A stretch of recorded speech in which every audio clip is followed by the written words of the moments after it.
Hi again, everyone. I'm Ollie Matthews. This is Societal Narcissism. No contribution with this video. So, I've said many times, death doesn't absolve the narcissist, nor does it absolve the estranged parent. And let me show you why. This is a woman who went no contact with her mother, and then her mother fell ill. Let's watch. Okay, so I've been no contact with my mom for a few years. No low contact. And I tried everything I could to have a relationship with my mom. Who doesn't want a relationship with their mom?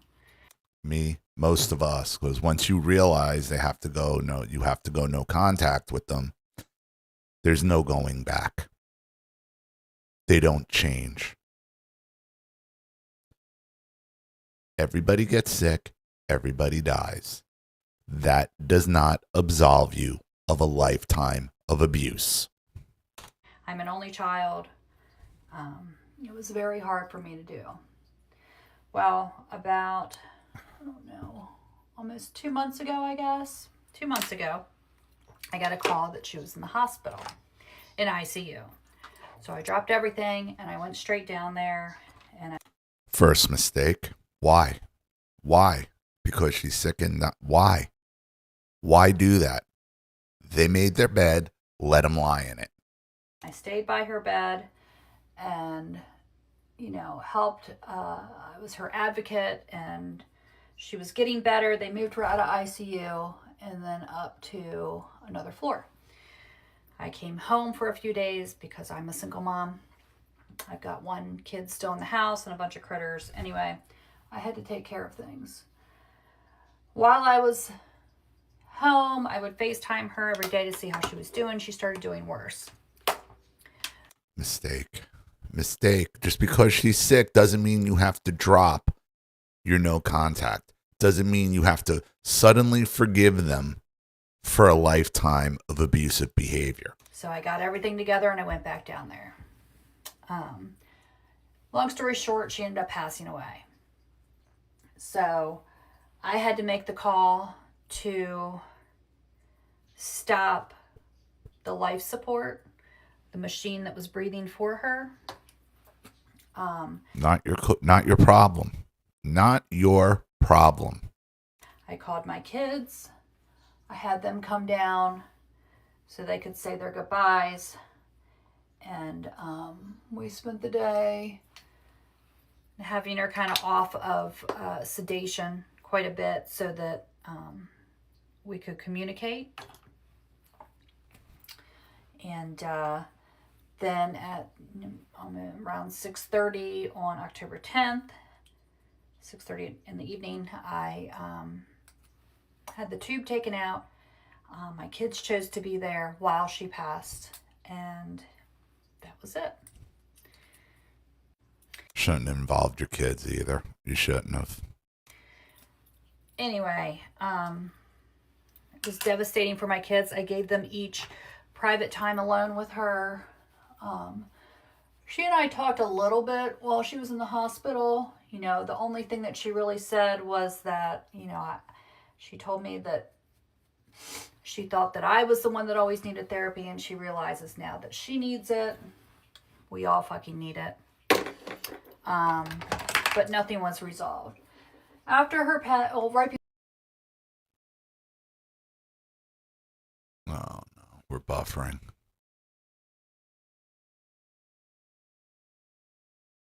Before her passing, she was pretty sedated. When she was, she spent less than a week hooked up to a ventilator and sedated. And at that point, I had to take care of things, and that entailed going through her phone to find things. I wonder what she found in the phone. I wonder. And boy, did I find things. Oh, did you? I bet. And you're surprised, and she's surprised. Oh wow, she gave you some kind of some half-assed acknowledgement on her deathbed. Until you went into her phone and found out what she really thinks. She vilified me to everybody. Shocking. Shocking. This is why you don't go back. This is why death does not absolve them. Everybody dies. It's part of life. It doesn't give them some kind of get out of jail free card for a lifetime of purposeful, calculated abuse. To my kids. To your kids who you brought there, and now they're mourning over her. This is why you don't let your abusive parents have access to your children, because they will go and try to turn them against you every single time. You know, I saw all the messages, and I understand my kids venting about me. So the kids were comfortable enough to go vent to your mother about you. Now, I'd have to wonder what they were venting about, but that's neither here nor there. Let's just assume that they're venting to your mother because you didn't go properly no contact with your mother in the first place and keep your mother away from your children. And you allowed your mother to poison your children, which was what her intent was the entire time. Sounds like she has adult children at this point. Let one of them make the decision about what to do. Don't put that on you. Don't show up there. You were the one strong enough to go no contact, but now because she's sick, you feel obligated to go running back to them? For what? I get that. That's what that is. That's okay. And I don't want to invade their privacy. And it wasn't about what they were saying, because they have the right to bitch and complain about me. However, in all those messages, in the entirety of that phone, which I haven't gone through the other one yet, I don't know if I need to, not one good thing was said about me. That surprises you? Why did you go no? Why would that surprise you? Why? You went no contact with her for a reason. Her being on her deathbed doesn't change that. It was pitting me against my kids. Typical. It was her playing the victim. As always. Anyway, so I'm the bad guy. I'm the villain. It closed a circle for me because I realized that this is the entirety of my life. Like, with everybody in my life that she had contact with. She was having conversations and relations with my ex-husband who... Conversation and relations? They will turn to anybody to bash you, to denigrate you, to tell lies against you. Again, all it took was one phone call for her to go running back. Who was abusive, still financially abusive. She told my kids, there's so many things. I don't want to go into that yet. My point is that my intuition was right. I knew that she was lying to me about things. I knew that she was going behind my back. Anything before I had, when I had low contact with her, anything that I would tell her, she would immediately turn around and tell my kids or everybody. So realizing that with my stepfather, with his kids. Stepfather? Well, why isn't he making the decision on what to do? She's married to him. They leave it to you. So what? So now everybody can blame you for pulling the plug? With everybody, I was the bad guy. She did that on purpose. And the only rationale that I can figure out for her doing that on purpose is because she wanted me to only have her to go to. Just her. I mean, she shit-talked my dad for forever. said she didn't, whatever she did. Well, again, why would you go back?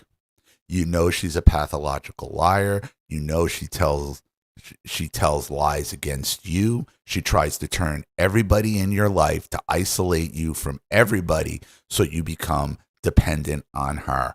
What was the point of going there? My family, my, her brother, who knows what she said to everybody, but I know that she talks shit about me to fucking everybody, to her weird cult church people. That's a whole nother story. My intuition was right. As hard as it was seeing this, and having it all in black and white, concrete evidence that is what was happening, it vindicated my need to have no contact with her. Right, but you should already had vindication when you went no contact. I mean, if you're telling your story, and again, this is why these estranged parents hate influencers like me and others. Okay, because women like her will get validation hearing their story come out through other people's stories. I'm not alone. I'm not crazy. I had to. There are people today that think I don't deserve inheritance, which there's hardly anything left anyway. You don't stick around for the will. Forget the will. It's just another weapon.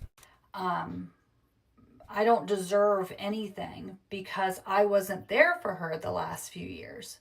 I fucking couldn't be to save myself. Doesn't matter. It doesn't matter, and you shouldn't be even explaining this. You forego all of that. When you go no contact, you have to fully expect to forego any inheritance or anything in a will, because that's just another weapon anyway. And like she said, there's nothing left at this point. So what was the point? She was never going to love you. Never. So the narrow-minded point of view and the people that are fucking pissed off at me after my mom died, she had one kid. That was me. So everybody else can fuck off. They do not know. But I've got nasty messages. It's been rough. And she did that. So, when a parent dies, you think like, what would my mom say? And the things you miss, or like advice you feel like you could fall back on, I don't have that. Right. That's what would you have had? You had no basis of a mother in the first place. So what was the point of going back? What was the point of it? Only thing I can do is cuss her out and tell her she fucking owes me. So you owe me, bitch. Yeah, they owe us all, but that's a payment you're never going to get. The payoff is letting them die alone. As cruel and cold as that sounds, that's exactly what they deserved. And that's what my mother got. Not alone. She didn't die alone. She died without any acknowledgement from me. And she knew how I felt because I made it clear in the last thing I ever said to her. F off, see? And I wished it on her. And I've said that. I wished it on her. And it sounds mean and hard and callous, but what the fuck? Like what the fuck? No, it's hard, mean, and callous the way they raised you. That's what's hard, mean, and callous. And nothing absolves that. Nothing. The other side of this is that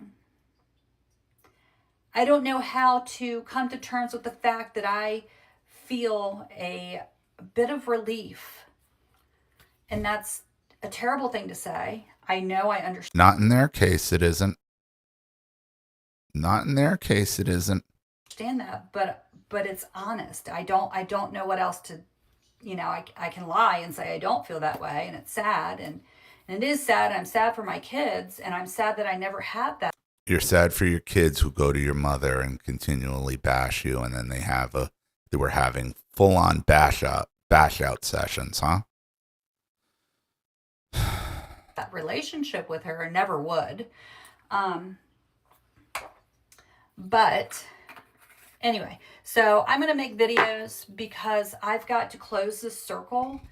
And I know that there's so many other people out there that have no contact with their parents or parent, and they are made to feel like they are wrong. You are not fucking wrong.